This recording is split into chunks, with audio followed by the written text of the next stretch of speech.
2020년이 코앞으로 다가왔습니다. 이에 따라 여러 외신들은 내년 증시 흐름을 비롯해 새해에 대한 전망이나 그런 의견들을 기사에 실었는데요. CNBC 보도에 따르면 내년에는 이란에서 북한과 홍콩에 이르기까지 다양한 지정학적 위험이 존재하고 또 미국 대선과 기후변화 문제 등 여러 변수도 존재할 것이라고 말을 했습니다. 매체는 비관론자는 매번 기회가 찾아오면 고난을 본다. 하지만 낙관론자는 매번 고난이 찾아와도 기회를 본다라는 윈스턴 처칠의 말을 언급하면서 이에 따라 앞서 언급한 어려움 속에서도 2020년이 긍정적일 수 있는 6가지 이유를 제시했습니다. 첫 번째는 글로벌 번영지수의 상승입니다. 최근 발표된 레가턴 번영지수에 따르면 세계 복지가 사상 최고 수준을 기록했습니다. 지난 10년 동안 오직 19개 나라만 번영지수가 감소했고 나머지 148개 나라는 향상됐는데요. 이는 전 세계 인구의 99% 이상을 차지하는 수준입니다. 이러한 성장은 의료기술 및 교육과 같은 기본 서비스로부터 금융과 안보 문제에 이르기까지 다양한 방면에서의 개선이 있었기 때문인데요. 특히 빈곤 문제의 경우 여전히 해결해야 할 문제로 남아있지만 세계은행 통계에 따르면 1990년 이후 10억 명 이상이 극심한 빈곤에서 벗어나기도 했습니다. 이렇듯 대부분의 국가가 전반적으로 좋은 방향으로 흘러가고 있다는 겁니다.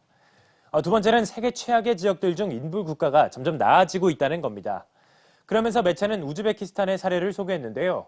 경제학자들은 매년 12월 올해의 나라를 선정하는데 올해는 우즈베키스탄이 가장 발전한 땅이 되었다고 의견을 모았습니다. 그러면서 이는 지난 16년 우즈베키스탄의 독재자 카리모프가 사망한 뒤 현 정부의 개혁이 만들어낸 결실이었다고 설명했는데요. 독재 정권이 만들어냈던 강제 노역을 끝내고 가장 악명 높은 감옥을 폐쇄했으며 외국 기자들에게 나라를 개방했습니다. 또한 정부 관리자들이 뇌물을 받고 중소기업들을 괴롭히는 것을 막았습니다. 그리고 경제학자들은 수단을 2위 국가로 뽑았는데요. 수단 역시 올해 대규모 시위로 독재 정권을 벼랑 끝으로 몰아냈다고 소개했습니다. 매체는 이런 사실들을 통해 내년에는 점차 지정학적 위험이 줄어들 것이라고 전망했습니다. 다음은 국가 간 격차가 줄어들고 있고 인구의 절반이 민주주의 국가에서 살고 있다는 겁니다. 매체는 국가들 간의 불평등이 수십 년 동안 감소하고 있다고 소개했는데요. 이 밖에도 지금까지 인류의 역사를 살펴보면 대다수가 비민주적인 국가에서 살아왔는데 지금은 인류의 약 절반이 민주주의 국가에서 살고 있으며 이는 매우 좋은 흐름이라고 전했습니다. 그러면서 홍콩에서의 시위를 비롯해 이란과 이라크, 레바논 등 중동 지역에서의 시위가 이들 국가로 하여금 민주주의적인 변화를 가져올 수 있다고 소개했는데요. 2020년에 이 국가들을 주목하라고 덧붙였습니다. 네 번째는 브렉시트 우려가 완화됐다는 겁니다.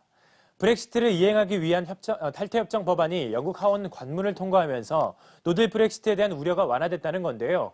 매체는 영국의 유럽연합 탈퇴협정 법안의 통과를 두고 보리스 존슨 총리의 계획대로 내년 1월 31일에 브렉시트가 발효될 것이라고 소개했는데요.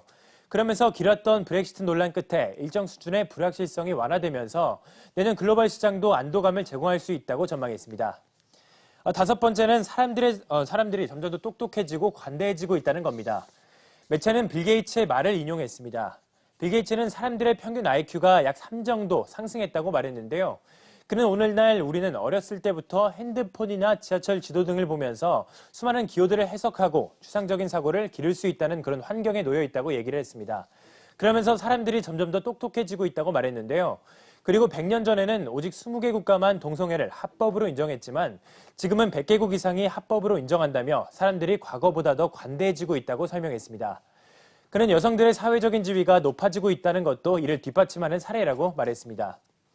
마지막으로 매체는 기술이 지구를 구할 수 있다고 소개했는데요.